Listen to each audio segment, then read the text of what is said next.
Capture 506 Wamiqa, माँ बेटा मुझे जीने नहीं देंगे। फोन पर बात करने के बाद शिवाय बानी के कमरे की तरफ चला गया। शिवाय कमरे के बाहर खड़ा था और उसे बानी के रोने की आवाज सुनाई दे रही थी। अब तो शिवाय का शक यकीन में बदल गया कि हो ना हो बानी को कोई मजबूर कर रहा है। Flashback and. दिव्यांश बोला अंडरस्को तो फिर अब क्या करें? शिवाय बोला अंडरस्को समझ में तो मुझे भी नहीं आ रहा क्या करें। दिव्यांश ने कहा अंडरस्को देख कृष का दिल वैसे ही बहुत परेशान है, एक काम करते हैं अजय ओबरॉय का घर का पता लगाते हैं, आज रात चलते हैं और उसका किस्सा वही खत्म कर देते हैं, क्या बोलता है? शिवाय बोला अंडरस्को तुझे हर काम में शॉर्टकट क्यों पसंद है? हम जाएंगे अजय को मारकर आ जाएंगे और ये बहुत आसान है। तुझे लगता है कि अजय ओबरॉय बिना सोचे समझे हम पर अटैक करने लगा? अभी तक हम बानी के पापा का पता नहीं कर पाए तो अजय का कहाँ से पता करेंगे? चलो मान भी लेते हैं कि हमने अजय का पता कर भी लिया तो तुझे लगता है कि वो ऐसे ही खाली गार्डन में कच्छे में बैठा होगा और हम जाएंगे उसे शूट करके आ जाएंगे? भाई दुनिया भर के सिक्योरिटी होगी, कुछ और सोचना पड़ेगा। दिव्यांश बोला अंडरस्को तो सोचता रहे, इस सोच के चक्कर में तू 4 जिंदगियां बर्बाद कर देगा। शिवाय बोला अंडरस्को अरे 4 नहीं 3, मीरा को तो पता भी नहीं कि कृष उससे प्यार करता है। कहाँ मीरा सीधी सादी प्यारी सी और कहाँ ये कृष एक नंबर का हरामी। खैर वो सब छोड़ो, जब तक हमें बानी के पापा का पता नहीं चल जाता तब तक तो इस शादी के नाटक को जारी करना पड़ेगा। दूसरी तरफ अभिमान अपने कमरे में बैठा हुआ था, उसके दिमाग से अभी भी कार्तिक का ख्याल उतर नहीं रहा था। सच में अभिमान के दिल को बहुत ठेस पहुंची थी। उसने कभी नहीं सोचा था कि वो कार्तिक की चिता को अग्नि देगा और तभी उसका फोन वाइब्रेट हुआ। अभिमान ने फोन रिसीव करते हुए कहा अंडरस्को क्या इन्फॉर्मेशन है? सामने से आवाज आई अंडरस्को सर कार्तिक जिस लड़की से प्यार करता था वो लड़की भी कार्तिक से प्यार करती थी। मतलब वो लड़की तो बहुत अच्छी थी, मैंने उसके कॉलेज में भी पता किया है। वो लड़की बहुत शांत स्वभाव की और मासूम थी, बस एक लड़के से बात करती थी और वो था कार्तिक, बाकी किसी से नहीं। सर मुझे नहीं लगता कि कार्तिक के मरने के पीछे उस लड़की का हाथ हो सकता है। अभिमान बोला अंडरस्को क्या बकवास कर रहे हो? मैं उसकी दादी और बहन के मुंह से सुनकर आ रहा हूँ कि जिस लड़की से कार्तिक प्यार करता था उसी लड़की की वजह से उसने सुसाइड की है। दूसरी तरफ से आवाज आई अंडरस्को सर मैं एक बार फिर चेक कर लेता हूँ, लेकिन जहाँ तक मुझे पता चला है वो लड़की भी कार्तिक से प्यार करती थी और सर मैंने सुना है कि उस लड़की ने कार्तिक के लिए अपनी जिंदगी भी डेडिकेट कर दी। अभिमान बोला अंडरस्को देखो मेरा दिमाग मत खराब करो, मुझे सही से इन्फॉर्मेशन ला कर दो। तुम कहना चाहते हो कि कार्तिक की दादी और कनिका झूठ बोल रहे हैं? दूसरी तरफ से आवाज आई अंडरस्को सर मैं एक बार फिर चेक करता हूँ।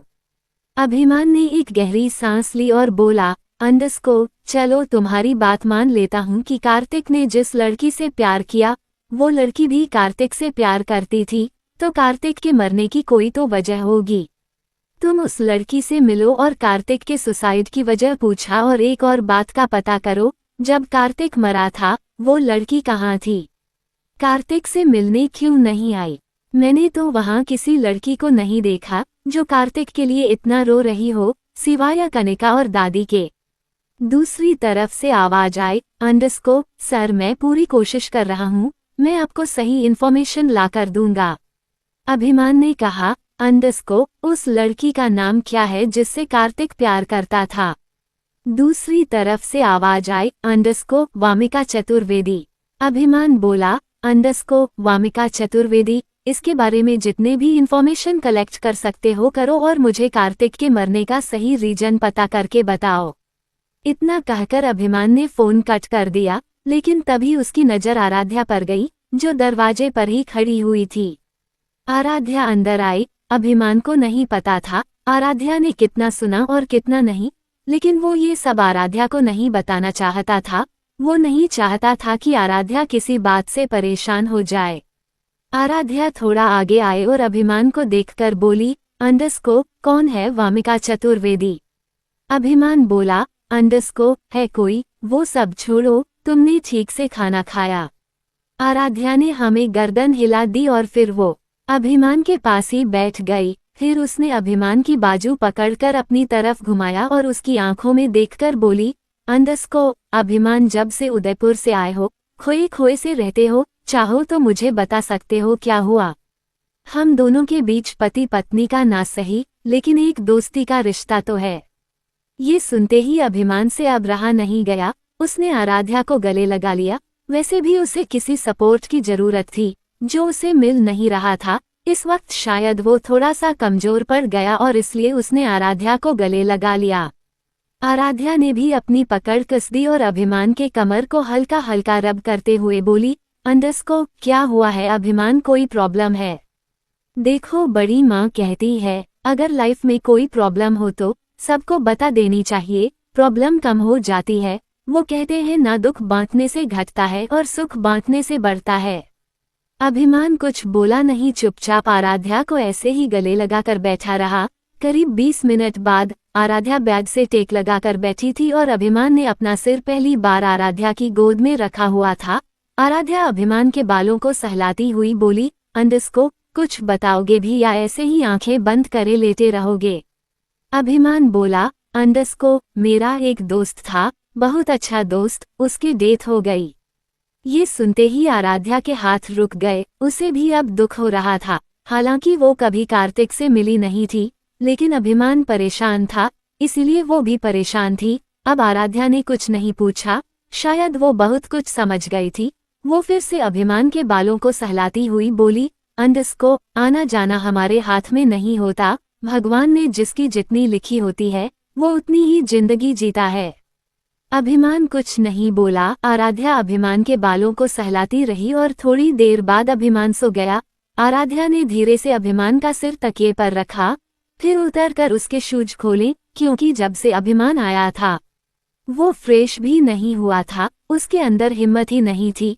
फिर आराध्या ने अभिमान को हल्का सा ब्लैंकेट से कवर कर दिया और जैसे ही सोफे की तरफ जाने को हुई, अभिमान ने आराध्या का हाथ पकड़ लिया। आराध्या के दिल की धड़कन बढ़ गई। उसे नहीं पता था कि अभिमान क्या चाहता है। अभिमान के अंदर उठने की हिम्मत तो नहीं थी, लेकिन फिर उसने धीरे से नींद में कहा, अंडस्को, तुम भी यही सो जाओ, कुछ नहीं होता। आराध्या के चेहरे पर घबराहट के मारे पसीना आ गया। उसने अपने पसीने को साफ किया और फिर चुपचाप अभिमान के पास लेट गए और थोड़ी देर में वो भी अभिमान को देखते हुए सो गई। अगली सुबह कृष और बानी की मेहंदी और हल्दी दोनों थे। सरगम शादी की वजह से अनाथ आश्रम नहीं जा पा रही थी। सरगम को भी यही पता था कि मीरा अपनी फ्रेंड के साथ कॉलेज ट्रिप पर गई हुई है। सरगम किचन में काम कर रही थी, तभी हीराई ने की सरगम को देखकर कहा, अंडस्को, मीरा से बात हुई? सरगम ने ना में गर्दन हिलाते हुए कहा, अंडस्को, नहीं बड़ी माँ, बात तो नहीं हुई, लेकिन मैसेज आया था। हीर बोली, अंडस्को, घर में शादी है और वो लड़की बिना किसी को बताए चली गई। मुझे तो बिल्कुल अच्छा नहीं लग रहा, पता नहीं कब आएगी। सरगम ने मुस्कुराकर कहा, अंडस्को, आ जाएगी बड़ी माँ, आ जाएगी, इतनी फिक्र मत कीजिए, उसकी बड़ी हो गई है। हीर भी फ्रिज में से कुछ निकालते हुए बोली, अंडस्को, कैसे फिक्र ना करूं? मैंने सोचा था जब कृष की शादी करूंगी तो मीरा के लिए बहुत सारी शॉपिंग करूंगी, लेकिन मीरा तो यहाँ है ही नहीं। तू एक बार फोन लगा, उससे पूछ तो सही वो कब आएगी। सरगम ने हाँ में गर्दन हिलाए और मीरा को कॉल किया, लेकिन किसी ने कॉल रिसीव नहीं किया। करती भी कैसे, शिवाय का मन होता था तो कॉल रिसीव कर लेता था, मन नहीं होता था तो फोन कट कर देता था और मैसेज कर देता था। 2-3 बार कॉल करने के बाद सरगम बोली, अंडस्को, वो फोन नहीं उठा रही। हीर बोली, अंडस्को, एक बार और कर। सरगम ने एक बार फिर किया तो इस बार शिवाय ने फोन उठा लिया और लड़की की आवाज निकालते हुए बोला, अंडस्को, क्या बात है दीदी? सरगम कुछ कहती उससे पहले ही हीर ने सरगम से फोन लिया और मीरा को लगभग डांटते हुए बोली, अंडस्को, तू क्या अब कॉलेज ट्रिप पर ही रहेगी? वापस नहीं आएगी? तुझे पता भी है कृष की शादी हो रही है, सब यहाँ कितना एंजॉय कर रहे हैं और एक तू है जिसका कोई अता पता नहीं है। चुपचाप यहाँ वापस आ। हीर की बात सुनकर शिवाय ने तो अपना सिर लगभग दीवार में ही मार लिया और फिर लड़की की आवाज निकालकर बोला, अंडरस्को ऐसा नहीं होता बड़ी माँ, मैं ऐसे नहीं आ सकती, कॉलेज का ट्रिप है तो कॉलेज के हिसाब से ही आऊंगी। हीर बोली, अंडरस्को वो सब मुझे नहीं पता, मैं आज शिवाय से बात करती हूँ, तू जहाँ कहीं भी है चुपचाप रघुवंशी मेंशन वापस आ जा, तेरा कॉलेज ट्रिप तो चलता रहेगा लेकिन क्रिश की शादी रोज नहीं होगी। इतना कहकर उसने फोन कट कर दिया और फिर सरगम को देखकर बोली, अंडरस्को मैं शिवाय से बात करके आती हूँ। इतना कहकर वो किचन से निकल गई। वही शिवाय, वो तो बुरी तरह हंसता जा रहा था। उसने फोन देखा और फिर मुंह लटका कर कहा, अंडरस्को ये माँ बेटा मुझे जीने नहीं देंगे। सरगम इस वक्त किचन में अकेली थी और तभी देव किचन में आया। उसने सबसे पहले सरगम का चेहरा देखा, कहीं आज भी वो गलती से किसी और कोई गले ना लगा ले। सरगम ने हैरानी से देव को देखा तो देव के चेहरे पर मुस्कुराहट आ गई। फिर उसने सरगम को पीछे से गले लगा लिया। एक सेकंड के लिए तो सरगम के रोंगटे खड़े हो गए।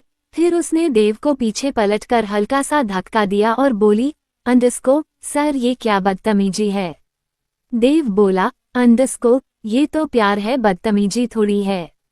सरगम अपना काम करने लगी। उसने देव को इग्नोर कर दिया। देव सरगम के पीछे पीछे इधर उधर घूम रहा था। सरगम फ्रिज में से सब्जी निकालती तो उसके पीछे पीछे फ्रिज तक आता। सरगम चाकू लेने के लिए पलटी तो देव भी उसके साथ पलट गया। सरगम ने एक प्लेट निकाली और जैसे ही पीछे पलटी देव से टकरा गई। उसने गुस्से में देव के सिर में हल्की सी प्लेट मारकर कहा, अंडरस्को सर लग जाएगी, हट जाए। देव बोला, अंडरस्को ये लगी नहीं है, तुमने जानबूझकर मारी है। सरगम भी दांत पीसते हुए बोली, अंडरस्को तो मेरे आगे पीछे क्यों घूम रहे हो, जाते क्यों नहीं। देव ने सरगम से हाथ से प्लेट ली और उसे एक साइड रखते हुए कहा, अंडरस्को कब तक गुस्सा रहोगी, सच में कभी नहीं मानेगी, मान जाओ ना, तुम कहोगी तो मैं तुम्हारे लिए गाना भी गा सकता हूँ। सरगम ने इस बार भी देव को इग्नोर किया और अपनी साड़ी का पल्लू ठीक किया और फिर किचन से बाहर जाने लगी। लेकिन तभी देव ने सरगम की साड़ी का पल्लू पकड़ लिया और गुनगुनाने लगा, अंडरस्को अभी ना जाओ, छोड़ करके दिल अभी भरा नहीं। सरगम के चेहरे पर हल्की सी मुस्कुराहट आई, लेकिन वो इतनी जल्दी मानने वाली नहीं। सरगम ने पीछे पलटकर अपनी साड़ी का पल्लू झटका मारा तो देव के हाथ से पल्लू छूट गया। सरगम बनावटी गुस्से के साथ बोली, अंडरस्को देखिए सर, इस तरह मेरे आगे पीछे घूमने से कुछ नहीं होगा, बेहतर होगा कि आप अपने काम पर ध्यान दो। इतना कहकर सरगम फिर से जाने लगी। देव ने इस बार सरगम की कलाई पकड़ी और आंख मारते हुए गुनगुनाने लगा, अंडरस्को ना रूठो ना रूठो ना रूठो ना रूठो मेरी जान। सरगम के चेहरे पर मुस्कुराहट आ गई, लेकिन उसने अपनी पूरी एनर्जी लगाकर उस मुस्कुराहट को कंट्रोल कर लिया।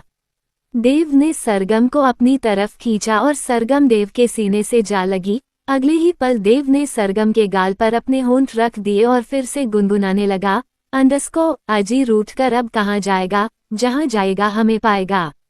इतना कहकर देव ने सरगम के गर्दन में अपना चेहरा छुपा लिया और अपनी पकड़ कस दी और तभी किसी ने पीछे से ताली बजाते हुए कहा, अंडरस्को पूरा मेंशन छोड़कर किचन मिला है। 507 ढूंढने से तो भगवान भी मिलता है। जैसे ही किसी ने कहा कि पूरा मेंशन छोड़कर यही जगह मिली है, वैसे ही देव ने कसकर आगे बंद कर ली और सरगम उसका तो मन कर रहा था यहीं कहीं गड्ढा खोदकर उसमें दफन हो जाऊं।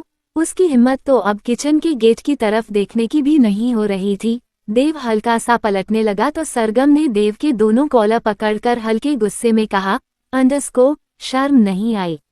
देव ने नामे गर्दन हिला दी। सरगम ने गुस्से में देव के सीने पर एक पंच मारा और देव फिर से पलटने लगा।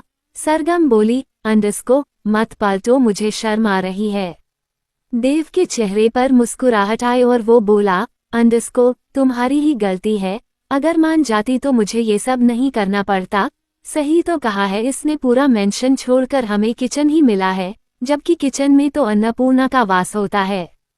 सरगम तो गुस्से में देव को देख रही थी और देव ने आंख मारते हुए कहा, अंडरस्को अच्छा मेरा कॉलर छोड़ो, देखूं तो सही किसने हमारी चोरी पकड़ ली। और तभी पीछे से आवाज आई, अंडरस्को तुम दोनों की चोरी मैंने और सार्थक ने पकड़ी है। देव थोड़ा सा पलटकर उन दोनों को देखने लगा और सरगम देव के पीछे छुप गई। सार्थक चटकारे लेता हुआ बोला, अंडस्को, हाय आए भाभी, इतना शर्माने की जरूरत नहीं है, हम तो बस देव की खिंचाई कर रहे थे, थोड़ा सा आगे आकर अपना चेहरा तो दिखा दो। लेकिन सरगम वो तो बस देव के कमर पर सिर रखकर चुपचाप खड़ी रही, उसे हंसी भी आ रही थी और देव पर गुस्सा भी। और तभी देव बोला, अंडस्को, बड़ी जल्दी आ गए, कल रात जब रुकने को कहा था तो रुकी जाते वापस क्यों गए थे। वेदांत थोड़ा आगे आया, उसने फ्रिज खोला, उसमें से पानी लिया, गिलास में डाला और एक सीप लेकर बोला, अंडस्को, बताया तो था पापा के साथ एक मीटिंग अटेंड करनी है, बस इसीलिए कल चले गए थे, लेकिन अब 2 दिन यही रहेंगे। वैसे कृष और युग कहीं दिखाई नहीं दे रहे। देव वेदांत को देखकर बोला, अंडस्को, कृष और युग तुझे किचन में दिखाई देते, जो तुम दोनों मुंह उठाकर किचन में आ गए। सार्थक भी आगे आया, उसने वेदांत का झूठा गिलास लेते हुए उसमें से पानी पीकर कहा, अंडस्को, नहीं, हमें लगा किचन में बड़ी माँ होगी तो उन्हें फरमाइश बता दे कि हमें क्या खाना है। लेकिन बड़ी माँ ना सही, बड़ी भाभी ही सही, तो बड़ी भाभी क्या बना रही हो नाश्ते में। इस बार सरगम ने अपनी थोड़ी सी मुंडी निकालकर सार्थक को देखते हुए कहा, अंडस्को, भैया मैं कुछ नहीं बना रही थी, मैं तो बस कान्हा जी का भोग बना रही थी, बाकी खाना तो कुक ही बनाएंगे। जैसे ही सरगम ने अपनी गर्दन टेढ़ी करके सार्थक को देखा तो वैसे ही सार्थक ने भी गर्दन टेढ़ी करके सरगम को देखते हुए कहा, अंडस्को, तो भाभी अपने कुक से कह देना मैं गोभी के पराठे खाऊंगा, मेरे लिए गोभी के पराठे बना दे। सरगम ने हाँ में गर्दन हिला दी और सार्थक ने सरगम को छेड़ते हुए कहा, अंडस्को, देव तुझे कहाँ से मिल गई और हमें भी एक ऐसी सरगम दिल दे जो इतनी प्यारी और स्वीट हो। ये सुनकर सरगम के चेहरे पर मुस्कुराहट आ गई। रघुवंशी मेंशन में हर कोई सरगम की तारीफ करता था, बस एक देवी ही था जिसने कभी भी सीधे बोल सरगम से नहीं किए थे। और तभी दृष्टि की आवाज आई, अंडस्को, सरगम भोग बना लिया। सरगम जल्दी से अपने काम में लग गई और 5 मिनट में भोग को थाली में सर्व करके बाहर की तरफ जाने लगी। और तभी सार्थक बोला, अंडस्को, भूल मत जाना सरगम भाभी, मेरे लिए गोभी के पराठे। सरगम ने पलटकर मीठी सी मुस्कुराहट के साथ हाँ में गर्दन हिलाए और तभी वेदांत बोला, अंडस्को, बहू रानी मेरे लिए भी आलू के पराठे बनवा देना। सरगम के चेहरे पर एक बार फिर मुस्कुराहट आई, क्योंकि वेदांत के मुंह से बहू रानी बहुत फनी लग रहा था। वैसे तो कृष भी कभी कभी सरगम को चिढ़ाने के लिए बहू रानी कह देता था और इसीलिए सरगम को सबकी कंपनी अच्छी लगती थी। कहीं ना कहीं देव के साथ जिंदगी बिताने का एक रीजन ये भी था कि उसे रघुवंशी मेंशन के हर सदस्य से प्यार हो गया था। उसे डर था कि अगर देव ने उसे डाइवोर्स दे दिया तो सबसे दूर हो जाएगी, लेकिन अब कहीं ना कहीं तसल्ली भी थी कि देव उसके साथ अपनी जिंदगी बिताना चाहता है। सरगम के जाते ही वेदांत बोला, अंडस्को, मानी कि नहीं मानी, वैसे देखकर तो लग रहा है मान गई। देव ने गुस्से में वेदांत को जवाब देते हुए कहा, अंडस्को, तुम लोग नहीं आते तो मान जाती, लेकिन तुम दोनों ने आकर सारे प्लान में पानी फेर दिया। बेवकूफ कहीं के, 5 मिनट लेट आ जाते तो मैं उसे मना ही लेता। वेदांत ने सार्थक के हाथ से वही पानी का गिलास लिया और एक सीप लेकर बोला, अंडस्को भाई वो मान गई। उसकी मुस्कुराहट बता रही थी, वैसे सच बताऊं गलती तो तेरी ही है, पता नहीं हम लड़कों का गुस्सा लड़कियों पर ही क्यों निकलता है। अब देख तेरे अंदर इतनी हिम्मत होती नहीं कि तू मुझे कृष और सार्थक युग को कुछ कहता, इसलिए तूने सारा गुस्सा सरगम पर निकाल दिया, जो कि बहुत गलत था। देव ने हाथ जोड़कर कहा, अंडस्को भाई मान गया, बस अब क्यों बार बार मेरी बेइज्जती कर रहे हो। चलो बाहर बैठते हैं, ये रघुवंशी मेंशन है, किसी ने हम तीनों को किचन में देख लिया तो उन्हें सेकंड नहीं लगेगा ये कहने में कि तीनों खड़े हो तो खाना भी बना लो और फिर हम सबको सबके लिए खाना बनाना पड़ेगा। तीनों ही हंसने लगे और फिर तीनों ही बाहर आ गए। दूसरी तरफ शिवाय सोफे पर बैठा हुआ था और हीर उसके सामने खड़ी थी और गुस्से में बोली, अंडस्को मुझे कुछ नहीं पता, मीरा जहाँ कहीं भी है उसे शादी से पहले यहाँ लेकर आ, ट्रिप पर वो बाद में भी चली जाएगी। शिवाय लैपटॉप पर उंगली चलाता हुआ बोला, अंडस्को ठीक है, सिंड्रेला चाची बुला दूंगा, अब मैं काम कर लूं। हीर गुस्से में बोली, अंडरस्कोप, लेकिन तुम्हारी हरकतें देखकर तो नहीं लग रहा कि तुम बुला दोगे। प्लीज शिवाय भैया भुला दो ना, उसके बिना मेरा मन नहीं लग रहा। शिवाय ने एक नज़र हीर को देखा और अपनी हंसी कंट्रोल करता हुआ बोला, अंडरस्कोप, और जब उसकी शादी हो जाएगी तब क्या होगा? तब भी तो वो हमेशा के लिए इस मेंशन से चली जाएगी, तब आपका मन कैसे लगेगा? हीर थोड़ा सीरियस हो गई, फिर वो कुछ सोचकर बोली, अंडरस्कोप, तब की तब सोचूंगी, अभी तो बुला दो। शिवाय बोला, अंडरस्कोप, ठीक है बुला दूंगा। पता नहीं क्यों हीर ने अपना एक हाथ शिवाय की तरफ बढ़ाते हुए कहा, अंडरस्कोप, तो फिर वादा करो कि शादी से पहले मीरा को बुला लोगे। शिवाय ने एक बार हीर को देखा और एक बार हीर के हाथ को और फिर उस पर अपना हाथ रखते हुए बोला, अंडरस्कोप, सिंड्रेला चाची, शिवाय रघुवंशी आपसे वादा करता है, शादी से पहले मीरा इस घर में होगी। अब जाकर हीर के चेहरे पर मुस्कुराहट आए, शिवाय बोला, अंडरस्कोप, अब जाए अपने बेटे की हल्दी की तैयारी कर लीजिए, शाम को मेहंदी भी है। हीर ने हमें गर्दन हिलाए और वहां से चली गई। उसके जाते ही शिवाय ने फोन निकालकर अवनीत को कॉल किया और बोला, अंडरस्कोप, कब आएगा तू? अवनीत बोला, अंडरस्कोप, भैया मैं तो कल गया ही नहीं। शिवाय थोड़ा हैरान होता हुआ बोला, अंडरस्कोप, लेकिन मुझे तो नहीं दिखा तू। अवनीत बोला, अंडरस्कोप, पीहू की तबीयत खराब हो गई थी ना, इसलिए हम दोनों कमरे में चले गए थे। शिवाय ने कहा, अंडरस्कोप, अच्छा ये बता उस रिपोर्ट का क्या हुआ? अवनीत ने कहा, अंडरस्कोप, भैया रिपोर्ट, लेकिन वो नस से पानी में गिर गई, इसलिए वो सारी डिस्ट्रॉय हो गई। मैंने दूसरी रिपोर्ट के लिए बोला है, आप फिक्र मत करो, कल तक वो भी आ जाएगी। शिवाय ने कहा, अंडरस्कोप, अवनीत, मैंने कहा था ना मुझे जल्द से जल्द रिपोर्ट चाहिए। अवनीत बोला, अंडरस्कोप, भैया इस बार माफ कर दो, मैं वादा करता हूँ कल तक रिपोर्ट आपके हाथ में होगी। शिवाय ने ओके कहकर फोन कट कर दिया। दूसरी तरफ युग ने वेदांत और सार्थक को सारी बातें बता दी थी। चारों ही कृष के कमरे में बैठे हुए थे। कृष के माथे के पसीना बता रहा था कि वो शादी के लिए बिल्कुल भी तैयार नहीं है। वेदांत बोला, अंडरस्कोप, तो सीधा जाकर शिवाय जीजू से बात क्यों नहीं करता? उन्हें जाकर सब कुछ बता दे, वो तेरी प्रॉब्लम सेकंड में ही सॉल्व कर देंगे। और अगर उन्हें नहीं बता सकता तो जाकर दिव्यांश जीजू को बता। अरे तेरे पास तो कितने सारे ऑप्शन है, किसी को भी नहीं बताना तो राजवीर जीजू तो है ही, उन्हें ही बता दे।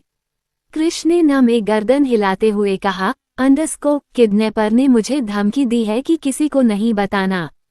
सार्थक बोला, अंडरस्कोप, फिर हमें क्यों बताया? युग ने गुस्से में सार्थक के सिर पर एक चांटा जड़ते हुए कहा, अंडरस्कोप, अरे चुप हो जाना, प्रॉब्लम का सॉल्यूशन तो बता नहीं रहे, प्रॉब्लम को बढ़ा रहे हो। मुझे बस ये बताओ क्या पॉसिबल है कि हम 2 दिन में मीरा को ढूंढ ले? वेदांत बोला, अंडरस्कोप, पापा कहते हैं ढूंढने से तो भगवान भी मिलता है, अगर कोशिश करेंगे तो जरूर मिल जाएगी। युग बोला, अंडरस्कोप, तो फिर कोशिश करो ना, वरना कृष टेंशन में ही मर जाएगा। मुझे तो कभी कभी डर लगता है कि इसे हार्ट अटैक ना आ जाए। कृष ने भी अगले ही पल अपने सीने पर हाथ रखकर एक्टिंग करते हुए बोला, अंडरस्कोप, हाँ यार सच में हार्ट अटैक आ जाएगा, पता नहीं उसने कुछ खाया होगा या नहीं। और तभी कृष के फोन में 2-3 नोटिफिकेशन आए। कृष ने फोन चेक किया तो उसमें मीरा की फोटो थी जो खाना खा रही थी। तीनों ने उस फोटो को देखा तो युग ने फिर से कहा, अंडरस्कोप, यार बड़ा प्यारा किडनैपर है, मीरा को चाइनीज खिला रहा है। हो ना हो किडनैपर का नया बिजनेस स्टार्ट हुआ है, उसे नहीं पता कि कैसे किडनैप करते हैं। कृष्ण ने गुस्से में युग को देखा और युग थोड़ा सा पीछे हंसकर धीरे से बोला, अंडरस्कोप, मजाक कर रहा था। कृष्ण ने दांत पीसते हुए कहा, अंडरस्कोप, मेरी कंडीशन है मजाक सहने की। वेदांत ने दोनों को हाथ दिखाकर शांत रहने का इशारा किया और फिर उस फोटो को ऊपर से लेकर नीचे तक देखने लगा। कुछ सोचकर वेदांत बोला, अंडरस्कोप, यार तुम्हें नहीं लगता कि ये जो किडनैपर है ये मीरा को जानता है? ये सुनकर तीनों के चेहरे के भाव बदल गए। कृष बोला, अंडरस्कोप, तुम ये बात इतने यकीन से कैसे कह सकते हो? वेदांत बोला, अंडरस्कोप, मीरा का चेहरा देखकर लग रहा है कि मीरा को किसी ने किडनैप नहीं किया, बल्कि खुशी खुशी अपने घर में रखा है। तो मुझे ये बताओ तुमने आखिरी बार मीरा को कब देखा था? कृष बोला, अंडस्को वो जब सुबह कॉलेज गई थी तब मैंने उसे बालकनी से बाय किया था, उसने भी पलटकर बाय किया और चली गई, उसके बाद से नहीं देखा। वेदांत ने पूछा, अंडस्को और घर में किसी को नहीं पता मीरा कहाँ है? कृष मुंह बनाकर बोला, अंडस्को सबको यही पता है कि मीरा कॉलेज ट्रिप पर गई है। वेदांत ने कहा, अंडस्को कुछ तो गड़बड़ है, कृष तुझे कुछ और पता है? घर में कुछ और पता है। बहू रानी से पूछा, क्या उसकी मीरा से बात हुई? कृष बोला, अंडस्को यार मेरी बहू रानी से बात करने की हिम्मत ही नहीं होती, मुझे लगता है कि मैं उससे कुछ पूछूंगा तो गलत ही मतलब निकाल लेगी। वेदांत ने कृष के सिर में एक मारते हुए कहा, अंडस्को पागल इंसान, क्या खाकर पैदा हुआ था तू? गलत समझ लेगी, गलत समझ लेगी। ये किडनैपर कोई जाना पहचाना लगता है, इसलिए उसने अभी तक मीरा के साथ कुछ नहीं किया, लेकिन अगर मीरा सच में किसी किडनैपर के चुंगल में होती तब भी तू यही सब सोचता। बेवकूफ, एक काम कर, तू यहाँ हल्दी और मेहंदी का फंक्शन अटेंड कर, मैं और युग कॉलेज जाते हैं, देख कर आते हैं कि वो कॉलेज में किसके साथ गई थी, तभी पता चलेगा कि आखिर मीरा है कहाँ। युग ने हमें गर्दन हिलाते हुए कहा, अंडस्को हाँ चलते हैं, क्या पता शादी से पहले मीरा को ले ही आए। वेदांत ने सार्थक को देखकर कहा, अंडस्को मैं और युग जा रहे हैं, तू इस देवदास का ध्यान रख, कहीं सच में इसे हार्ट अटैक ना आ जाए, पहले बताता तो अब तक तो मीरा को रघुवंशी मैंशन की छोटी बहू बना देते। चलो अभी भाई देर नहीं हुई, 2 दिन तो बहुत है। वेदांत बिल्कुल अपने पापा जैसा था, मतलब सारे बच्चे अपने पापा जैसे ही थे। वेदांत और युग दोनों ही मैंशन से बाहर की तरफ जाने लगे, वही शिवाय ने दोनों को रोकते हुए कहा, अंडस्को कहाँ जा रहे हो तुम दोनों? युग तो राजवीर जैसा सीधा ही था, वो कुछ बोलता उससे पहले ही वेदांत ने युग का हाथ पकड़ लिया और उसे आंखों में ही चुप रहने का इशारा किया, लेकिन शिवाय की नज़र भी चील जैसी थी। शिवाय को समझ आ गया कि युग सच बताना चाहता है, लेकिन वेदांत बताने नहीं देगा। शिवाय मन ही मन बोला, अंडस्को ससुर जी क्या पीस पैदा किया है, आपकी 2 कॉपी है, किसी से बीट नहीं होगा, किसी से नहीं हारेगा, अगर हारा तो समझ लेना दिल के हाथों मजबूर है। 508 किस्से। शिवाय अपनी जगह से चलकर युग और वेदांत के सामने आकर खड़ा हो गया, फिर उसने एक मीठी सी मुस्कुराहट के साथ पूछा, अंडस्को कुछ पूछ रहा हूँ वेदांत सिंह राजावत।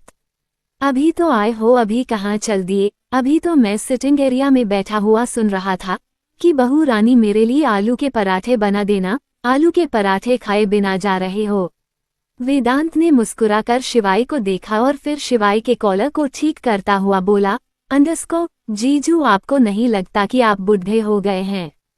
शिवाय ने एक आईब्रो चढ़ाकर वेदांत को देखा तो वेदांत ने मुस्कुराकर कहा, अंडस्को मेरे कहने का मतलब है, डॉक्टर साहब से बात करते हुए सुना था मैंने, आपका बीपी बहुत जल्दी ऊपर नीचे हो जाता है, तो आपको नहीं लगता आपको अपना ध्यान रखना चाहिए? शिवाय ने वेदांत का हाथ पकड़ा और उसे हल्का सा झटकते हुए कहा, अंडस्को ये मेरे सवाल का जवाब नहीं है, बातों को घुमाना भी है तो तरीके से घुमाओ। वेदांत ने हाथ बांधकर कहा, अंडस्को जीजू वो क्या है ना, मैं आपके जितना चालाक नहीं हूँ जो बातों को घुमा दूं। मम्मी पापा से बहुत किस्से सुने हैं आपके, और उससे भी ज्यादा किस्से तो शौर्य भाई और भाभी से सुने हैं, अब एक आधा किस्सा हमें भी बना लेने दो, कल को हमारे भी बच्चे होंगे तो हम अपने बच्चों को क्या सुनाएंगे? अब मैं अपने बच्चों को आपके किस्से तो सुनाऊंगा नहीं, इसलिए मुझे अपने किस्से अलग बनाने पड़ेंगे। इतना कहकर वेदांत ने बड़ी ही मासूमियत और शरारत भरे अंदाज में शिवाय को आंख मार दी। शिवाय को हल्का सा गुस्सा आ गया, क्योंकि वेदांत बात बनाने में पता नहीं किस पर गया था। रजावत साहब तो इतनी बात कभी नहीं बनाते थे, या तो गोली मारते थे या फिर शांत रहते थे, लेकिन वेदांत का स्टाइल थोड़ा अलग था। शिवाय बोला, अंडस्को तू अपने किस्से बना, बिल्कुल बना, लेकिन अपने किस्से को मेरे किस्से के सामने लेकर मत आना, कहीं ऐसा ना हो कि मेरे किस्से तुम्हारे किस्से को कुचल दे। जानते हो ना मैं जितना उम्र में तुमसे बड़ा हूँ उससे ज्यादा बड़े मेरे किस्से हैं, तो अपने छोटे छोटे किस्से को ना सड़क के किनारे पर ही चलाना, बीच में लेकर मत आना। वेदांत भी मुस्कुराकर बोला, अंडरस्को, पक्का जीजू, अपने किस्सों को आपके किस्सों से दूर रखूंगा, लेकिन अगर आपका किस्सा मेरे किस्से से टकराया तो इस बार आपके किस्से एक तरफ हो जाएंगे और मेरे किस्से की चर्चा होगी। अब चलता हूँ, बहुत जरूरी काम से जा रहा हूँ। इतना कहकर वेदांत जाने लगा। जैसे ही युग पलटा वैसे ही शिवाय ने युग का हाथ पकड़ लिया। युग ने तो कसकर आंखें बंद कर ली और फिर पलटकर शिवाय को देखकर बोला, अंडरस्को, मामा छोड़ दो ना, अब ये तो गलत बात है कि वेदांत पर तो आपकी चली नहीं और आपने मेरा हाथ पकड़ लिया। एक तरफ से युग अपना हाथ खींच रहा था और दूसरी तरफ से शिवाय युग को खींच रहा था। शिवाय बोला, अंडरस्को, पहले मुझे बताकर जा, कहाँ जा रहे हो? वो तो बात बनाकर चला गया। युग ने अपना हाथ खींचते हुए कहा, अंडरस्को, मैं डेट पर जा रहा हूँ। शिवाय ने गुस्से में कहा, अंडरस्को, तेरी शक्ल भी है डेट वाली। अबे कौन लड़की है जो तेरे साथ डेट पर जाएगी? सच सच बता, कहाँ जा रहा है? युग अपना हाथ फिर से खींचता हुआ बोला, अंडरस्को, छोड़ दो ना मामा, सच में डेट पर जा रहा हूँ, और नहीं भी जा रहा तो समझ लो लड़की पटाने जा रहा हूँ। अरे यार मामा, जवान लड़कों के 70 अफिया होते हैं, अब हर अफिया आपको थोड़ी ना बताऊंगा। शिवाय ने अपनी तरफ युग को खींचते हुए उसका मजाक उड़ाते हुए कहा, अंडरस्को, 70 अफिया? अरे तेरे 7 अफिया भी होते ना तो भी मुझे प्राउड फील होता। तेरे पापा फिर भी लड़कियों में फेमस थे, लेकिन तूने तो रघुवंशी मेंशन की इज्जत ही खराब की हुई है। अरे एक फीमेल फ्रंट तो होती। युग अपना हाथ खींचता हुआ बोला, अंडरस्को, मामा आप मेरी बेइज्जती कर रहे हो। बहुत जल्द मैं भी किसी लड़की को डेट करूंगा और आप सबसे मिलवाऊंगा। शिवाय बोला, अंडरस्को, मैं उस दिन का इंतजार करूंगा, लेकिन फिलहाल ये बता तू कहाँ जा रहा है? युग भी इरिटेट हो गया। फिर उसने सामने देखकर कहा, अंडरस्को, पापा यार अपने साले को समझा लो ना।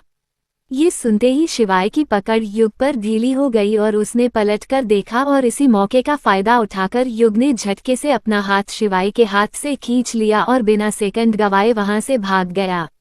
शिवाय ने देखा तो पीछे कोई नहीं था। शिवाय हैरानी से दोनों भाइयों को बाइक पर बैठकर जाता हुआ देख रहा था और फिर खुद में ही बड़बड़ाया, अंडरस्को, इन्हें कहीं शक तो नहीं हो गया कि मीरा मेरे पास है? नहीं नहीं, शक तो नहीं हुआ होगा, हो भी गया तो मुझसे पीट जाएंगे और क्या होगा।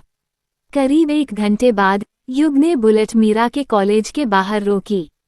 ये रघुवंशी फैमिली का ही कॉलेज था, जिसमें पूरी रघुवंशी फैमिली ने अपनी स्टडी कंप्लीट की थी। यही राजवीर और वीरा ने भी अपनी स्टडी कंप्लीट की थी। युग और वेदांत दोनों बाइक से उतरकर अंदर चले गए। अंदर जाकर सबसे पहले वो प्रिंसिपल रूम में गए। युग और वेदांत दोनों ही प्रिंसिपल रूम में बैठे हुए थे, लेकिन वहां प्रिंसिपल नहीं था। युग वो अपने फोन में बिजी हो गया, लेकिन वेदांत की नजरें प्रिंसिपल के कमरे में ही घूम रही थी, जैसे वो उस कमरे में कुछ ढूंढ रहा हो। और आखिरकार वेदांत के नजर एक फोटो फ्रेम पर गई, जिसमें एक लड़की थी। उस लड़की के हाथ में एक ट्रॉफी थी जिसे प्रिंसिपल ही उसे दे रहे थे। उस लड़की ने शायद कथक डांस कंपटीशन में ट्रॉफी जीती थी। वेदांत उस फोटो फ्रेम को ही देखता रहा, फिर अपनी जगह से उठकर उस फोटो के पास आया। उसने अपना एक हाथ उस फोटो पर रखा और धीरे धीरे हल्का हल्का उस फ्रेम को सहलाने लगा। इस वक्त वेदांत की आंखों में मिले जुले भाव थे, जैसे वो उसे लड़की को जानता हो और सच में हार गया, क्योंकि दिल के हाथों मजबूर था। वेदांत ने अपनी आंखें बंद की और उसकी पुरानी यादें ताज़ा हो गई। उसे रेस्टोरेंट दिखाई दिया जहां एक कपल बैठे हुए थे और दोनों ही मुस्कुरा कर बातें कर रहे थे। दोनों की आंखें बता रही थी कि वो एक दूसरे से कितना प्यार करते हैं।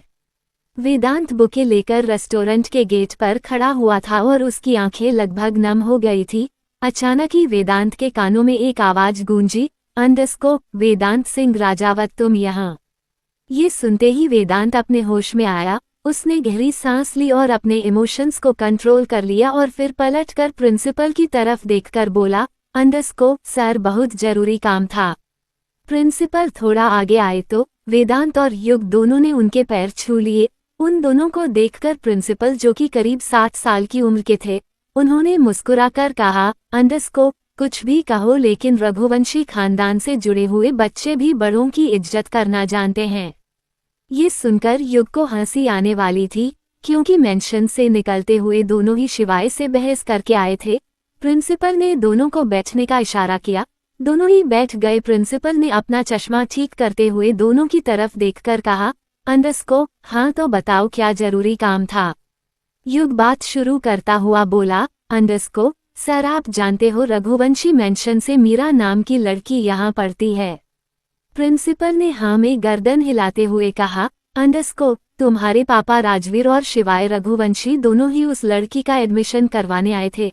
मैंने तो दोनों से कहा भी था, इस बहाने दोनों आ तो गए वरना आते ही नहीं। युग कुछ बोलता उससे पहले ही वेदांत ने उसे हाथ दिखाकर चुप रहने का इशारा किया और प्रिंसिपल की तरफ देखकर मुस्कुराकर बोला, अंडरस्को, सर जो बच्चे ट्रिप पर गए हैं वापस कब आएंगे। प्रिंसिपल ने अपना चश्मा उतारकर उसे साफ करके दोबारा लगाया और बोला, अंडरस्को, कॉलेज से तो कोई ट्रिप पर बाहर नहीं गया।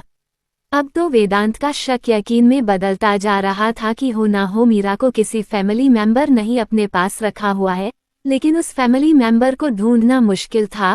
पहले तो वेदांत का सीधा सीधा शक शिवाय पर ही गया, क्योंकि उसने शिवाय के बहुत किस्से सुने थे और उन सारे किस्सों को सुनकर वेदांत को यही लगता था कि हो ना हो ये सारा काम उसके शिवाय जीजू का है, पर उसके पास कोई ठोस सबूत नहीं था। वेदांत ने फिर प्रिंसिपल की तरफ देखकर कहा, अंडरस्को, सर अगर आपको कोई आपत्ति ना हो तो हम एक बार सीसीटीवी फुटेज देखना चाहते हैं। वो क्या है ना, मीरा को कोई लड़का परेशान कर रहा है और वो इतनी सीधी है कि घर में किसी को बताती भी नहीं। अगर हम फुटेज देख लेंगे तो हमें पता चल जाएगा कि कौन सा लड़का मीरा को परेशान कर रहा है। प्रिंसिपल वेदांत की बातों में आ गया और उसने हाँ में गर्दन हिलाते हुए कहा, अंडरस्को, हाँ क्यों नहीं, अरे आप सबका ही कॉलेज है, मैं तो यहाँ नौकरी करता हूँ, जब मन करे तब आप फुटेज देख लीजिए, लेकिन जो भी लड़का है उसके साथ कुछ ऐसा मत करना कि उसका करियर खराब हो जाए। वेदांत बोला, अंडरस्को, नहीं सर बिल्कुल भी नहीं, हम बस उस लड़के को समझा देंगे, ये उम्र ही ऐसी होती है कि लड़के समझ नहीं पाते, पर आप फिक्र मत कीजिए, अगर मीरा को कोई लड़का परेशान करता है तो हम उसे समझाएंगे। प्रिंसिपल ने हाँ में गर्दन हिलाए और उठकर कमरे से बाहर जाने लगे। उनके पीछे पीछे युग और वेदांत भी चल दिए। युग ने धीरे से कहा, अंडरस्को, सच सच क्यों नहीं बताया। वेदांत बोला, अंडरस्को, अगर इन्होंने फोन करके शिवाय जीजू को बता दिया तो गड़बड़ हो जाएगी, चुपचाप चलता रह, हमें अपनी छानबीन सिकरेट रखनी पड़ेगी। लेकिन मुझे इतना तो पता चल गया, हो ना हो फैमिली मेंबर ही मीरा की किडनैपिंग से जुड़ा हुआ है, वरना इतने प्यार से कोई किडनैपर खाना नहीं खिलाता। दोनों चुपचाप खुसुर फुसुर करते हुए कंट्रोल रूम में आ गए, जहां बहुत सारे सीसीटीवी कैमरे लगे हुए थे। वेदांत और युग दोनों ही उन सीसीटीवी फुटेज को देखने लगे। आखिरकार उन्हें एक फुटेज में मीरा दिखाई दी। मीरा कॉलेज से बाहर निकली, उसके सामने एक गाड़ी आई। मीरा गाड़ी वाले से बात कर रही थी और जिस हिसाब से वो बात कर रही थी, ऐसा लग रहा था जैसे गाड़ी वाला उसे जानता है। थोड़ी देर में मीरा गाड़ी में बैठकर चली गई। वेदांत और युग दोनों ही उस गाड़ी को ध्यान से देख रहे थे। वो गाड़ी रघुवंशी मेंशन की तो नहीं थी, लेकिन वेदांत ने युग को कुछ इशारा किया और युग ने मोबाइल निकालकर उस गाड़ी का नंबर नोट कर लिया। पूरी फुटेज देखने के बाद वेदांत ने प्रिंसिपल की तरफ देखकर कहा, अंडरस्को, सर शायद हमसे गलती हो गई, वो लड़का तो यहाँ है ही नहीं, हम मीरा से पूछ लेंगे कि आखिर उसे कौन परेशान कर रहा है, पर आप भी मीरा का ध्यान रखना। प्रिंसिपल ने हमें गर्दन हिलाई। वेदांत और युग दोनों ने प्रिंसिपल के सामने हाथ जोड़कर वहां से जाने की परमिशन ली और वो वहां से चले गए। बाहर आते ही दोनों ने अपना फोन निकाला और टाइपिंग करने लगे। करीब 20 मिनट फोन में स्क्रीन स्क्रॉल करने के बाद वेदांत ने किसी को कॉल किया और उस गाड़ी नंबर बताया और सामने से आवाज आई, अंडरस्को, सर ये गाड़ी तो बहुत पुरानी है, ये किसी नाम से रजिस्टर नहीं है, शायद ये किसी ने पुरानी खरीदी है। वेदांत बोला, अंडरस्को, तो पुराने ओनर का नाम तो पता होगा। सामने से आवाज आई, अंडरस्को, नहीं सर, पुराने ओनर का नाम भी पता करना इतना आसान नहीं है। वेदांत बोला, अंडरस्को, तो तुम मुझे ये बता सकते हो कि ये गाड़ी इस वक्त कहाँ होगी। सामने से आवाज आई, अंडरस्को, सर ये भी नहीं बता सकता। वेदांत गुस्से में बोला, अंडरस्को, तो फिर क्या बता सकते हो, वही बता दो। सामने से आवाज आई, सर मैं आपको कुछ नहीं बता सकता। वेदांत ने गुस्से में फोन कट कर दिया। वहीं दूसरी तरफ शिवाय ने वेदांत के आदमी पर बंदूक तानी हुई थी और जैसे ही उस आदमी ने फोन रखा वैसे ही शिवाय ने मुस्कुरा कर कहा, गुड जॉब कि तुमने वेदांत को कुछ नहीं बताया, अब उसे ये भी मत बताना कि तुम पर मैंने बंदूक तानी थी, समझे। उस आदमी ने हल्की सी हाँ में गर्दन हिला दी और अपना सलाइवा गटक लिया। शिवाय ने एक बार फिर मुस्कुरा कर कहा, समझ गए ना, बस 2 दिन तक अपना मुंह बंद रखो, उसके बाद अपने वेदांत साहब को जो बताना है बता देना। उस आदमी ने हाँ में गर्दन हिला दी और शिवाय वहां से चला गया। दूसरी तरफ वेदांत गुस्से में इधर उधर चक्कर लगा रहा था। उसे समझ नहीं आ रहा था कि वो मीरा तक कैसे पहुंचे। कुछ सोचकर वेदांत ने कृष को मैसेज करके कहा, मीरा की जितनी भी फोटोग्राफ्स हैं जो तुझे किडनैपर ने भेजी है वो सारी मुझे भेज दे। 509 रिकॉर्डिंग प्यार। जैसा कि वेदांत ने कहा था वैसे ही कृष ने अपने फोन पर आई हुई सारी फोटो वेदांत को भेज दी। वेदांत अभी कॉलेज के बाहर खड़ा हुआ चक्कर लगा रहा था। इसमें 2 राय नहीं थी कि वेदांत का दिमाग कुछ ज्यादा ही चलता था। तभी वेदांत का फोन वाइब्रेट हुआ। वेदांत ने फोटो को देखना शुरू कर दिया और उसके पास योग भी आ गया। दोनों ही मीरा की फोटोज को देख रहे थे। वेदांत ने एक बार फिर कहा, यार कुछ भी कहो, मेरा किडनैप तो नहीं हुई। इन फोटोज को देखकर तो नहीं लगता कि उसे किसी ने किडनैप किया है। युग बोला, अगर किडनैप नहीं किया तो ऐसे वक्त पर रघुवंशी मैंशन से दूर क्यों रखा है? जबकि सब घर में है, शादी एंजॉय कर रहे हैं, तो ये दूर क्यों है? कुछ सोचकर वेदांत ने युग की तरफ देखकर कहा, कहीं ऐसा तो नहीं घर में किसी को पता चल गया हो कि कृष मीरा से प्यार करता है और उससे शादी करना चाहता है। अब युग की भी आंखें खुल गई। वो बोला, हो सकता है किसी को पता चल गया हो, लेकिन मैंने किसी को नहीं बताया और बताया कृष ने भी नहीं है, और मीरा उसे तो पता ही नहीं कि कृष उससे प्यार करता है, तो फिर किसी को कैसे पता चला होगा? वेदांत का दिमाग घूमने लगा और उसका पहला शक शिवाय पर ही गया, लेकिन प्रूफ नहीं था। वेदांत फिर से उन फोटोज को देखने लगा और तभी उसकी नज़र एक फोटो पर गई जिसके पीछे एक फोटो फ्रेम था और उस फोटो फ्रेम में एक फैमिली थी। वेदांत का शक धीरे धीरे यकीन में बदलने लगा क्योंकि उसने वैसा ही फोटो अपने घर में भी देखा था। वेदांत ने फोटो को जूम करके देखा, लेकिन बहुत ज्यादा धुंधला और ब्लर आ रहा था। वेदांत ने वो फोटो युग को दिखाते हुए कहा, युग देख जरा। युग ने उस फोटो को देखा तो उसकी आंखें भी बड़ी हो गई। युग बोला, यार ये तो वही फोटो है। वेदांत बोला, कौन सी फोटो? युग बोला, वही जो हमने दिवाली पर साथ खींचवाई थी, आज से 3 साल पहले। वेदांत ने हमें गर्दन हिला दी। युग फिर बोला, यार दिखने में तो ऐसी लग रही है, लेकिन यकीन से नहीं कह सकते। वेदांत बोला, तेरे मोबाइल में ये फोटो है। युग ने हमें गर्दन हिलाए और अपना फोन निकालकर उसमें उस फोटो को देखने लगा और फाइनली दोनों ने उस फोटो को उस फोटो से मैच किया तो वेदांत का शक यकीन में बदल गया। वेदांत बोला, हो ना हो ये काम घर के किसी होनहार बंदे का ही है। खैर छोड़ो, इस होनहार बंदे को तो मैं बाद में बताऊंगा, बड़ा अकड़ कर रहता है, अब उसकी अकड़ ढीली हो जाएगी। युग हैरानी से बोला, पर तू किसकी बात कर रहा है? वेदांत ने कहा, शिवाय जीजू की। ये सुनकर युग की आंखें हैरानी से फैल गई। युग बोला, तू इतनी यकीन से कैसे कह सकता है? वेदांत बोला, वो कहते हैं ना, इंद्र के बिना कोई एरावत पर नहीं चढ़ता। तू वो सब छोड़, बाइक स्टार्ट कर, फार्म हाउस चलते हैं, हो ना हो मीरा हमें वहीं मिलेगी। वहीं दूसरी तरफ रघुवंशी मैंशन में फंक्शन हो रहे थे, लेकिन कृष और बानी दोनों का ही दिल फंक्शन में नहीं था। अभिमान का बिल्कुल भी मन उन सबके बीच में बैठने का नहीं था। उसके दिल से अब भी कार्तिक की यादें उतर नहीं रही थी, लेकिन आराध्या का दिल रखने के लिए वो सबके साथ बैठा हुआ था और तभी अभिमान का फोन वाइब्रेट हुआ। अभिमान उठकर जाने लगा तो आराध्या ने अभिमान का हाथ पकड़कर पूछा, अभी तो आए थे, अभी फिर जा रहे हो? बैठो ना, थोड़ी देर में हल्दी का फंक्शन शुरू हो जाएगा। अभिमान बोला, बहुत जरूरी कॉल है, रिसीव करके आता हूँ, तुम बैठो। इतना कहकर उसने अपना एक हाथ आराध्या के गाल पर लगाया और आराध्या के चेहरे पर मुस्कुराहट आ गई। धीरे धीरे दोनों के बीच में एक मीठा सा रिश्ता तो बन गया था, लेकिन अभी भी दोनों खुलकर बात नहीं करते थे। अभिमान अपना फोन लेकर गार्डन में आ गया। उसने फोन रिसीव करते हुए कहा, हाँ बोलो, वामिका का कुछ पता चला, कहाँ रहती है?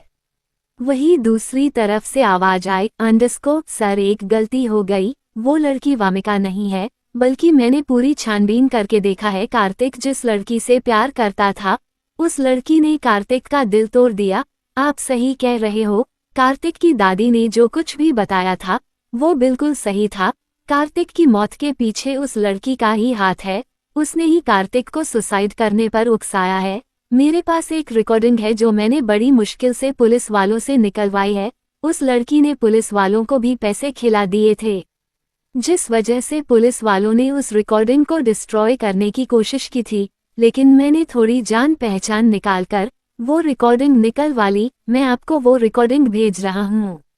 अभिमान के चेहरे पर टेंशन आ गई। पहले ही 2 दिन से वो ठीक से सोया नहीं था और ना ही ठीक से खा पी रहा था, और अब इस आदमी की बात सुनकर उसका दिमाग और ज्यादा खराब होने लगा। अभिमान ने इस वक्त थोड़ा गुस्से में कहा, तुम्हारा दिमाग तो खराब है। पहले तुमने मुझे कहा कि वो लड़की वामिका है, अब तुम कह रहे हो कि तुम्हारी इन्फॉर्मेशन गलत है। तो मुझे ठीक बताओगे कि क्या सही और क्या गलत?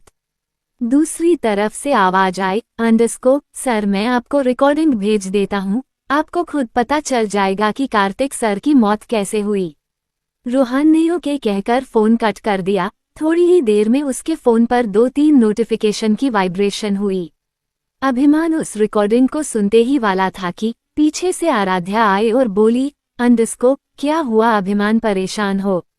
अभिमान ने पलटकर आराध्या को देखा और बोला, नहीं परेशान नहीं हूँ, मैं ठीक हूँ, तुम्हें मेरी इतनी टेंशन लेने की जरूरत नहीं है, बस अपना और हमारे बच्चे का ख्याल रखा करो। आराध्या मुस्कुराकर बोली, लेकिन नहीं आता, जो इंसान मेरी शक्ल देखकर भी चिढ़ जाता था, आज वो मुझे ख्याल रखने के लिए कह रहा है। अभिमान के चेहरे पर हल्की सी मुस्कुराहट आई। वो बोला, इस वहम में मत रहना कि तुम्हारे लिए कह रहा हूँ, अपने बच्चे के लिए कहता हूँ, समझ गई? इतना कहकर उसने आराध्या की बाजू पकड़ी और उसे प्यार से अंदर ले आया।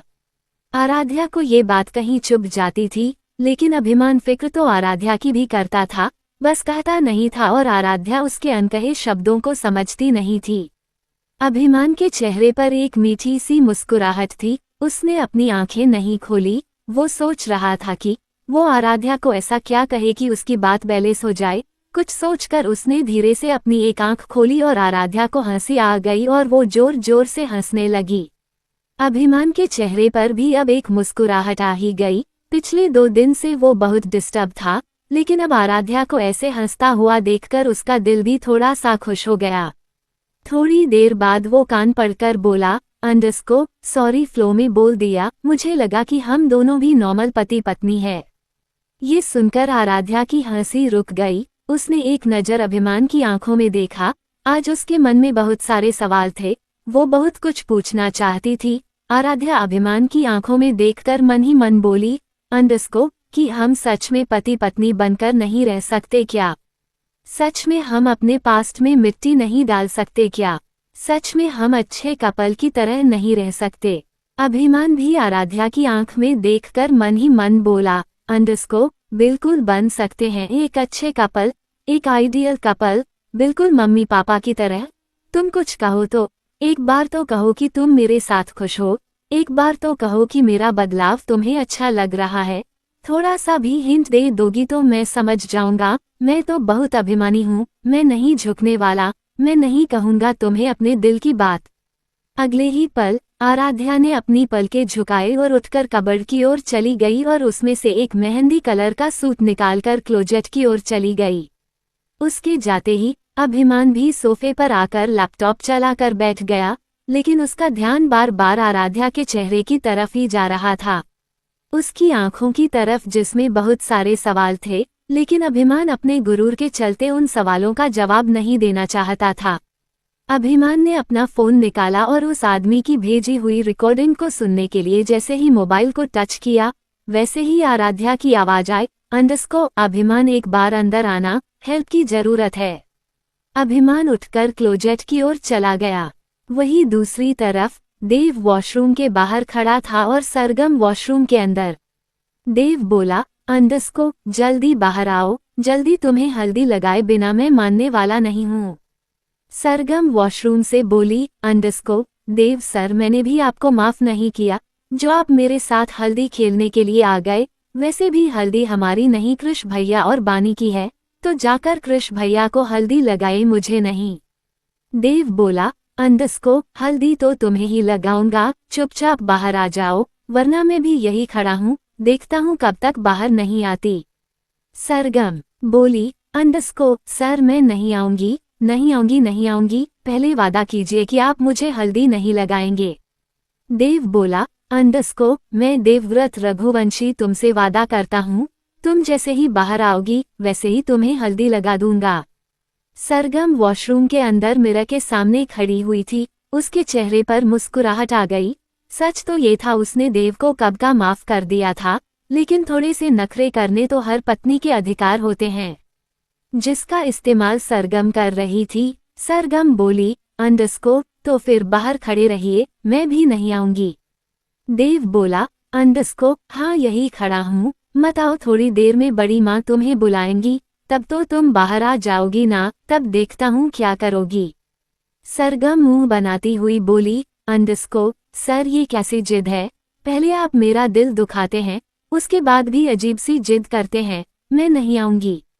देव बोला, अच्छा ठीक है, नहीं करता तुम्हें परेशान, जा रहा हूँ। इतना कहकर वो जानबूझकर वहीं खड़ा होकर जाने की एक्टिंग करने लगा, जिस वजह से देव के जूतियों में से आवाज आने लगी और अंदर सरगम समझ गई कि देव चला गया। थोड़ी देर तक भी गेट नहीं खुला और देव चुपचाप बिना आवाज किए गेट के पास ही खड़ा रहा।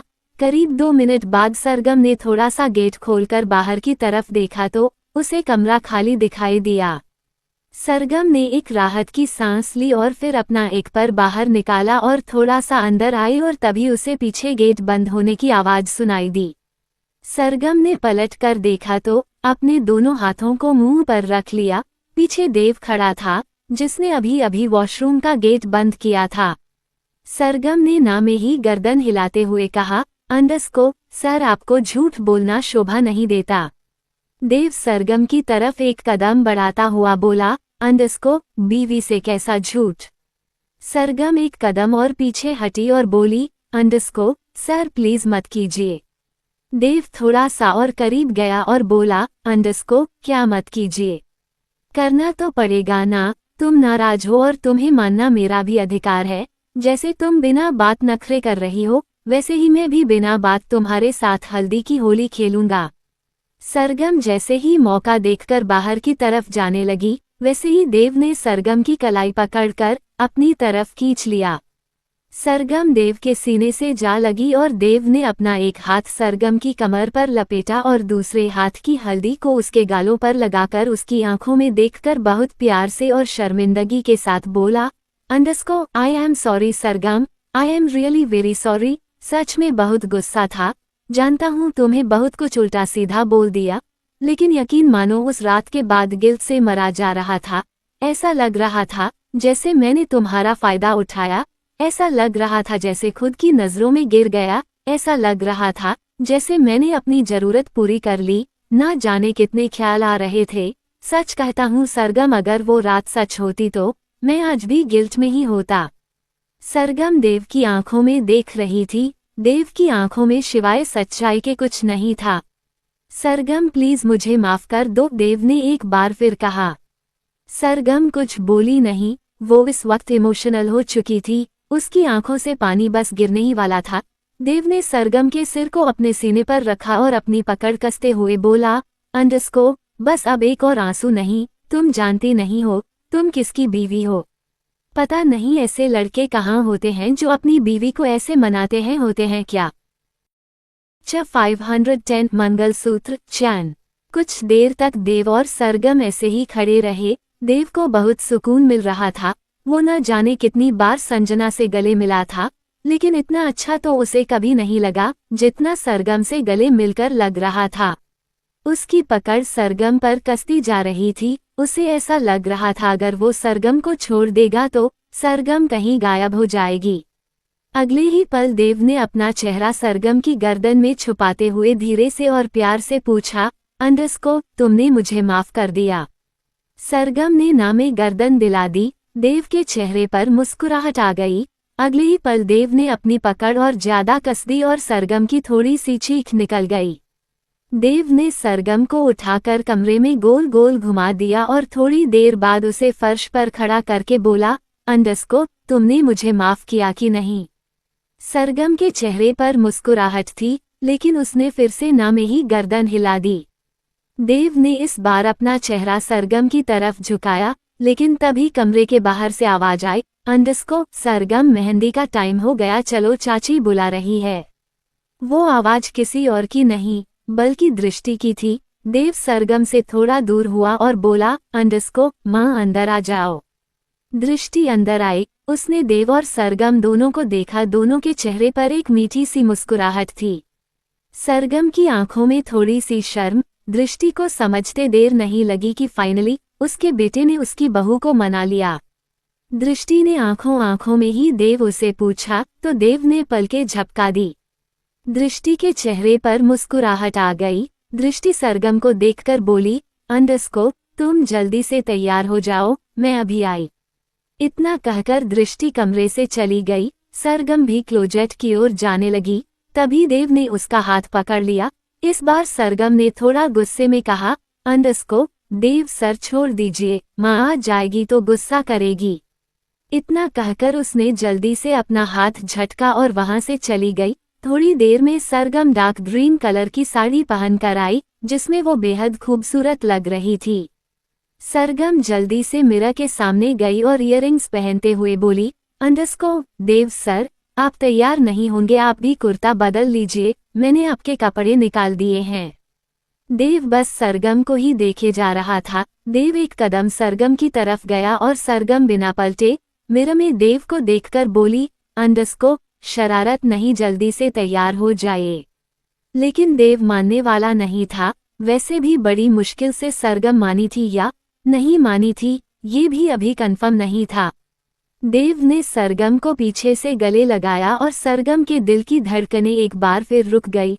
सरगम ने पलटकर देव की आंखों में देखा और लड़खड़ाती जुबान में बोली, अंडरस्को सर प्लीज अब जाने दीजिए ना। देव ने कुछ नहीं कहा और अगले ही पल सरगम को किस करना शुरू कर दिया। सरगम के हाथ भी देव के कुर्ते के कॉलर पर कसते चले गए। देव सरगम से थोड़ा सा दूर हुआ और अपना माथा उसके माथे से लगाकर बोला, अंडरस्को माफ कर दिया तुमने। सरगम ने मुस्कुराहट के साथ ना में गर्दन हिला दी और तभी कमरे का गेट खुला और तभी वो जल्दी से एक दूसरे से दूर हो गए। सामने दृष्टि खड़ी थी। देव अपनी मां को देखकर बोला, अंडरस्को दादी नहीं बनना। ये सुनकर सरगम ने तो देव के सीने में अपना सिर छुपा लिया और दृष्टि अंदर जाकर गुस्से में बोली, अंडरस्को नजर उतारने आई हूँ, तेरा क्या भरोसा दादी बनने से पहले मेरी बहू को नजर लगा दे। दृष्टि के हाथों में मिर्ची जैसा कुछ था। उसने दूसरे हाथ से सरगम के चेहरे को पकड़कर अपनी तरफ घुमाया और बड़े प्यार से बोली, अंडरस्को बस अब ज्यादा शर्माने की जरूरत नहीं है, ये तो है ही बेशर्म, अपने पापा पर जो गया है। ये सुनकर तो देव और सरगम दोनों हंसने लगे। दृष्टि आगे आए और उसने अपने दोनों बच्चों की नजर उतारी और फिर सरगम की बलाई लेते हुए कहा, अंडरस्को बस तुम ऐसे ही खुश रहो, ये खुश नहीं रहेगा तो चलेगा, लेकिन तुम उदास होती हो ना तो मुझे अच्छा नहीं लगता। पता नहीं क्यों पर तुम्हारे चेहरे पर हमेशा मुस्कुराहट देखना चाहती हूँ। इस बार इस गधे ने जो किया सो किया, अगली बार कुछ करेगा तो इसे घर से निकाल दूंगी। लेकिन तुम अपना मूड मत खराब किया करो, ये घर इसका नहीं है, इसके पापा का है और इसके पापा मेरे हैं और मैं जब चाहूँ इसे घर से निकलवा सकती हूँ। बस तुम उदास मत रहा करो, समझी। सरगम की आंखों में हल्का सा पानी आ गया। इससे पहले तो इतनी प्यारी बातें उसके साथ किसी ने नहीं की थी। उसे रघुवंशी मैंशन में प्यार तो बहुत मिलता था, लेकिन वो कभी 2 घड़ी किसी के साथ बैठी नहीं, हमेशा अपने काम में बिजी रहती थी। दृष्टि ने सरगम की आंखों में पानी देखकर उसे गले लगाया और बहुत प्यार से बोली, अंडरस्कोप, क्या हुआ बेटा, मैंने कुछ गलत कह दिया?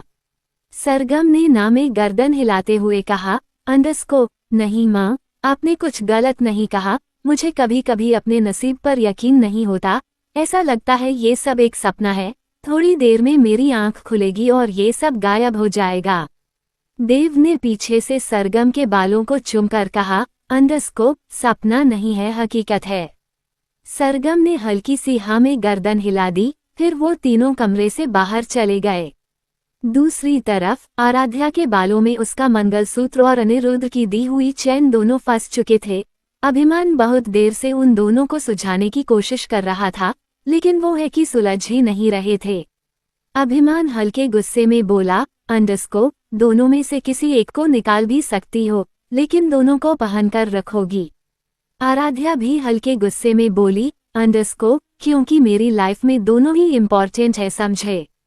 अभिमान के चेहरे पर हल्की सी मुस्कुराहट आई, फिर वो दोबारा से मंगलसूत्र और उस चैन को सुझाने में बिजी हो गया। लेकिन वो तो दोनों बहुत बुरी तरीके से उलझी हुई थी। अभिमान बोला, अंडरस्कोप, ये तो बहुत बुरी तरीके से उलझी हुई है। आराध्या मन ही मन बोली, अंडरस्कोप, हे कान्हा, सब कुछ ठीक करना। बहुत मुश्किल से अभिमान और मेरे रिश्ते में सुधार हुए हैं। बहुत मुश्किल से भैया और अभिमान में हल्की फुल्की बातचीत होनी शुरू हुई है। दोनों के बीच बहस कम होने लगी। प्लीज बाल गोपाल, कुछ गलत मत होने देना। और तभी कुछ टूटने की आवाज हुई। आराध्या का दिल जोरों से धड़कने लगा। उसने पलटकर अभिमान की आंखों में देखा तो अभिमान ने आंखों से अपने हाथ की तरफ इशारा किया। आराध्या ने अभिमान की नजरों को फॉलो करते हुए देखा तो उसकी आंखें और ज्यादा हैरानी से फैल गई। आराध्या का मंगलसूत्र टूट चुका था, जबकि चैन उसके गले में ही थी। आराध्या की आंखें नम हो गई। उसने नम आंखों से लेकिन गुस्से से कहा, अंडरस्कोप, ये क्या किया तुमने? मंगलसूत्र तोड़ दिया। अभी तो हमारी शादी को कुछ महीने भी नहीं हुए और तुमने से तोड़ भी दिया। अभिमान को इन चीजों की ज्यादा समझ नहीं थी। वो बहुत आराम से आराध्या को समझाते हुए बोला, अंडरस्कोप, मंगलसूत्र ही तो है, इतना ओवररिएक्ट क्यों कर रही हो? दूसरा दिलवा दूंगा। आराध्या गुस्से में बोली, अंडरस्कोप, मंगलसूत्र है, ज्वेलरी नहीं कि जब मन में आया बदल लिया और जब मन में आया दूसरा ले लिया। ये तुमने मुझे फेरों के वक्त पहनाया था, उस वक्त इसमें भगवान विराजमान थे। तुम कुछ नहीं समझोगे, कुछ भी नहीं। इतना कहकर उसने अभिमान के हाथों में से मंगलसूत्र उठाया और अपने आंसू पोंछते हुए वहां से चली गई। अभिमान खुद में ही बड़बड़ाया, अंडरस्कोप, ये मंगलसूत्र ही तो था, इतना रिएक्ट करने की क्या जरूरत थी? आराध्या रोते रोते हीर के कमरे में गई। हीर उस वक्त हर्षवर्धन के कपड़े कबड़ में से निकाल रही थी। जैसे ही उसकी नजर आराध्या पर गई, वो जल्दी से आराध्या के पास आई और बोली, अंडरस्कोप, क्या हुआ बच्चा, रो क्यों रही हो? आराध्या रोते रोते बोली, अंडरस्कोप, ये देखो अभिमान ने क्या किया, मेरा मंगलसूत्र तोड़ दिया। ये देखकर हीर का चेहरा भी उदास हो गया। तभी पीछे से आर्या आई और आराध्या की बाजू पकड़कर अपनी तरफ घुमाते हुए बोली, अंडरस्कोप, क्या हुआ बच्चा? आराध्या ने आर्या को गले लगा लिया और फूट फूट कर रोने लगी। उसे बहुत घबराहट हो रही थी। आर्या बोली, अंडरस्कोप, आराध्या क्या हुआ, इतना क्यों रो रही है? तभी हीर ने अपने हाथ में पड़ा हुआ मंगलसूत्र आर्या को दिखाते हुए कहा, अंडरस्कोप, इसलिए रो रही है, इसका मंगलसूत्र टूट गया। आर्या को भी टूटा हुआ मंगलसूत्र देखकर घबराहट होने लगी, लेकिन फिर उसने आराध्या को समझाते हुए कहा, अंडरस्कोप, तो इसमें रोने वाली क्या बात है? कल ही सुनहार से कहकर इसे ठीक करवा देती हूँ। तू तो ऐसे रो रही है जैसे पता नहीं क्या हो गया। कुछ नहीं हुआ, मन में उल्टे सीधे विचार मत ला, सब ठीक है। हीर ने भी आराध्या के बालों पर हाथ फेरते हुए कहा, अंडरस्कोप, आराध्या देखो आर्या ठीक कह रही है, कुछ नहीं होगा, तुम बेकार में इतने पैनिक हो रही हो, सब ठीक हो जाएगा, देखना 2-3 घंटे में ही तुम्हारा मंगलसूत्र ठीक हो जाएगा। बहुत ज्यादा समझाने पर आराध्या को थोड़ी तसल्ली हुई, लेकिन फिर भी उसका दिल जोरों से धड़क रहा था। इतनी मुश्किल से तो उसके और अभिमान के बीच में सब कुछ ठीक होने लगा था और अब मंगलसूत्र टूटना उसे अच्छा नहीं लग रहा था, लेकिन हीरो और आर्या ने उसे समझा दिया था। दूसरी तरफ वेदांत फुल स्पीड से बाइक चला रहा था और तभी पीछे बैठे युग ने कहा, भाई थोड़ा धीरे चला ले, इतनी तेज चलाने की जरूरत नहीं है। वेदांत बोला, अंडरस्कोप, जरूरत है, तू चुपचाप बैठा रह। इतना कहकर उसने फिर से स्पीड बढ़ा ली। ऐसा नहीं था कि युग को बाइक पर डर लगता था, लेकिन पिछली बार जब वो राजवीर के पीछे बैठा था तब उसे समझ आ गया था कि जान बहुत कीमती होती है। युग ने एक बार फिर कहा, अंडरस्कोप, वेदांत तू प्लीज धीरे चला ले। वेदांत ने इस बार स्पीड कम की और बोला, अंडरस्कोप, तुझे डर लगने लगा। युग बोला, अंडरस्कोप, डर नहीं लगता यार, लेकिन पिछली बार पापा ने मुझे समझाया था कि जान कीमती होती है। वेदांत ने हंसकर कहा, अंडरस्कोप, चल फिर मान लेते हैं राजवीर जीजू की बात। और उसने स्पीड कम कर ली, लेकिन अगले ही पल उसने झटके से ब्रेक मारी, जिस वजह से उसकी बाइक थोड़ी सी टेढ़ी हो गई और वो वही सड़क पर गिर पड़ी और दोनों भाई रोल होते हुए सड़क के किनारे जा गिरे। वेदांत जल्दी से उठा, उसने युग को हाथ देकर उठाया और अपने कपड़े झाड़े और फिर अपनी बाजू फोल्ड करता हुआ पूरे गुस्से में जाकर उस गाड़ी वाले के शीशे में खींचकर एक पंच मारा। पंच इतनी जोर का था कि गाड़ी के शीशे में क्रैक आ गया और फिर चिल्लाता हुआ बोला, अंडरस्कोप, साले बाहर निकल, बाहर निकल, अभी तेरी अकड़ निकालता हूँ, अभी तेरी हेकड़ी निकालता हूँ, इतनी बड़ी बाइक तुझे दिखाई नहीं दी, बाहर निकल साले निकल। इतना कहकर वेदांत ने पैर से ही गाड़ी के दरवाजे पर मारना शुरू कर दिया, लेकिन गाड़ी का गेट नहीं खुला। अब तो युग को भी गुस्सा आ गया।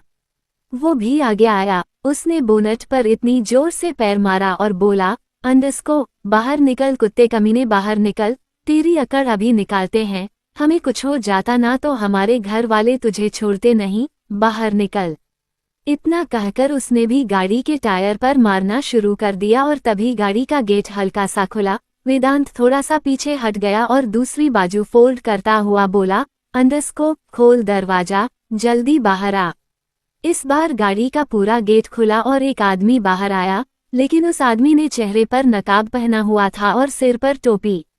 वेदांत ने उस आदमी को देखकर दांत पीसते हुए चिल्लाते हुए कहा, अंडरस्कोप, दिखाई नहीं देता, अंधे हो, गाड़ी चलानी नहीं आती। उस आदमी ने बहुत धीरे से और प्यार से कहा, अंडरस्कोप, बच्चे तुमने मेरी गाड़ी का शीशा तोड़ दिया।